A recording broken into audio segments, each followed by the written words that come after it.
Hello, hello. My Hindenburg commentary was extremely popular, and I had plenty of people asking me to do another one. So this game, they have Hindenburg, they have Yamato, they have Izumo, they have two Shimakazes, they have the Mikhails. Basically, this seems like a pretty typical T10 game. And well, I said I hope the FPS doesn't shit the bed on this map. Well, I don't know if you guys have noticed, but with the latest patch, for some reason on this map and another map, there's some weird bug that happens sometimes that absolutely kills the FPS for pretty much everyone on the server. I have no idea what it is or what they've done, but they have somehow fucked something up, and sometimes everyone gets absolutely terrible FPS on this map, and it's very annoying.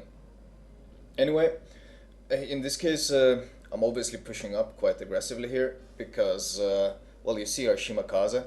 He's already at A, scouting for us, so there's absolutely no reason not to push up. We know it's safe, we can't get torped. I'm a bit annoyed at my team. They are all highlighting them.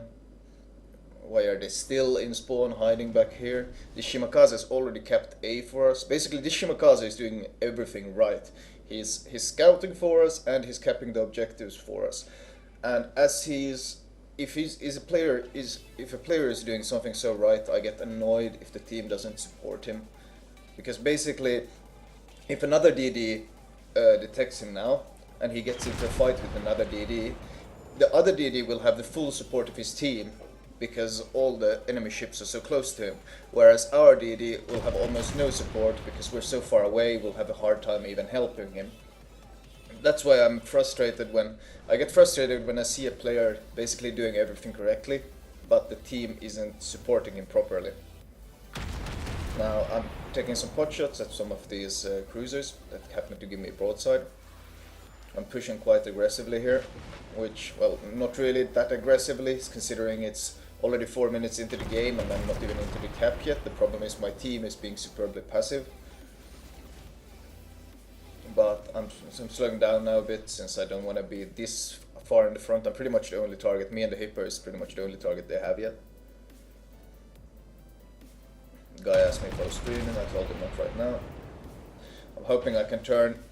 Oh! That was a bad time to turn. I didn't notice the Izuma behind the rock.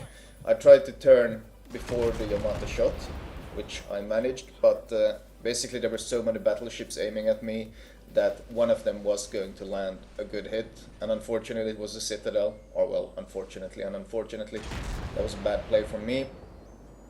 But in return though, I'm getting some good shells on this Yamato.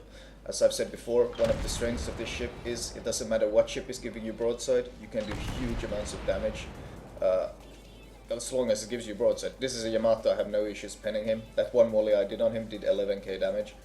It even made him turn away and basically back out of the fight because he didn't want to eat that much damage again. So the Hindenburg's AP is potent against any ship as long as you get broadside. Because of the angle I'm sailing away at, basically a steep angle to sail away, it's quite hard to get good hits in, as evidenced by these guys who missed. I'm really annoyed at the Yamato now, you can see him there. He is basically border humping at B1. He is hiding, what, 13, 14 kilometers behind our DD, and he's hiding another maybe 5 to 10 kilometers behind all our other ships as well. Basically, there's no risk of him being torped because our Shimakaze is scouting for us, and all these other ships are scouting for him. He's just being superbly cowardly, and this annoys me so much with battleships. Like, why? And at this point, it isn't even like a logical reason to avoid damage because there's so many other ships they could shoot instead of him, and there's no chance of him getting torped. It's just bad play at this point.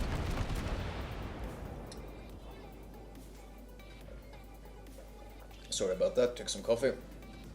Basically, I'm shooting at anything I can within range now. And this Hipper, I feel like he's being a bit too brave. The Hipper doesn't really have the armor to push as aggressively as he's doing. It's brave, yes, but he doesn't have the battleship support because our battleships are still being far too passive. At least our Iowa here, our Amagi tried to push up, but an Amagi is not the best battleship to push up because it has such a big citadel. I'm trying to keep this island between me and the enemy ships, so they'll have a hard time basically detecting me. As you can see, I'm undetected. And I'm trying to land some damage on the Izumo. The Yamato is grounded. If our battleships were more aggressive, they could hugely capitalize on this. Nice, that was what, 8k damage on the Izumo. As long as they give you a broadside on a Hindenburg, you can do huge damage to them. But yeah, that Yamato is grounded with his turn towards us. If our battleships were more aggressive, they could completely wreck him now. But because when they are this passive, they can't capitalize on the mistakes the enemy makes. At least this guy who asked me if I was streaming, this big gamer 911, he's pushing up with his Iowa, which is fantastic because we need to push up. If you look at the map, the enemy has full control of B, full control of C. They have their ships around those caps, basically isolating them. So there's no way we're gonna get those caps anytime soon. They have a 2-to-1 cap advantage, and they have the map pressure advantage. So, and we're already falling behind on points. They have 600 points, we have 400. Basically, we need to be aggressive, because if we don't, we're gonna slowly lose this game. They're basically choking us out. And that's what happens when one side plays passive and the other side plays aggressive in these domination cap points, or domination maps. And the side who plays aggressive will always eventually get the advantage. And that's why I'm pushing up, because I don't want to lose this game. I want to win it. This Mogami gave me broadside 14 kilometers away. It doesn't matter. If you give a Hindenburg a broadside, it's probably going to hurt quite a bit. There we go. Triple citadel on that Mogami. Half his HP gone. That's the thing with the Hindenburg that makes it even more powerful than the other cruisers at punishing broadsides. Is it doesn't matter at what range it is, it will still citadel you if it's within range to hit. The AP shells on the ship are just fantastic. I'm trying to soften up this Yamato a bit. He's quite isolated actually. If our Yamato was around, he could be shooting citadels at him now since he's giving full broadside. But, well, he's not. Luckily our Iowa understands that we need to push, so he is able to punish him quite hard. Yeah, nice, he citadeled him, as you can see. It only takes one battleship to push up like this Iowa is doing, and we already gain a significant advantage. That was a, what, 7.5k volley with just 2 turrets on this Yamato.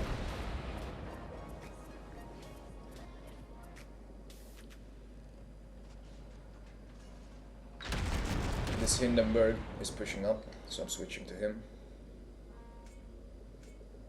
Nice, this Yamato is burning down.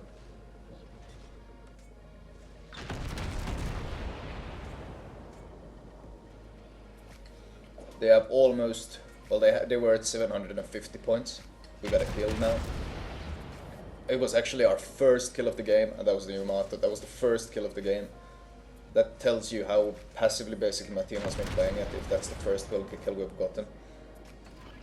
Alright, the Iowa is backing out since he's pretty low HP, but that's okay. He removed the biggest threat. He helped remove the biggest threat, which is the Yama. Yeah, he said Yama dead, we have a chance. That's exactly correctly. I couldn't push up at all as long as the Yamato was here, but now, when the Yamato is gone, I'm just going to start pushing up very hard, because they have almost 800 points. They're about to win this game, and god damn it, I don't want to lose this game. I'm going to keep pushing. Nice, they're down to 700 points now. I'm just basically going to keep pushing and pushing and pushing, because damn it, I'm not going to lose this game. Our Yamato, well, he's at C3. You see where he's sitting. He's still sitting this far back at C3. And this is like, yeah, there are no words.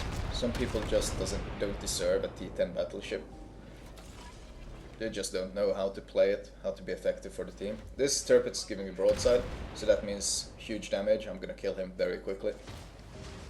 Can't give full broadside to Hindenburg, as I've said before. It doesn't matter if you're a battleship, a cruiser, a DD, whatever. If I can land multiple shells, the DPM will destroy you so quickly. Now at this point, well, they still have the advantage, that's the thing. I'm afraid of backing off at this point, because if I back off, who's gonna push in for me? The Zhao is trying to ninja C alone. The Yamato is still sitting at the sea line. The Amagi is retreating. So yeah, I don't counter. I'm just gonna go full aggression. Really, I want to win this game. This Kutuzov is rushing me. I'm angling myself against the Izuma. As you can see, I bounced and avoided most of his shells. So I'm switching my guns to the Kutuzov because, as I've said before, the Kutuzov is very lightly armored, and once again they have almost 800 points. Basically every time I don't kill something, they gain a shit ton of points. So it's a struggle to keep us back in the game. He's giving broadside now, which is a massive mistake. He should have kept himself angled against me, but I guess he got afraid since I started pinning him even from straight forward.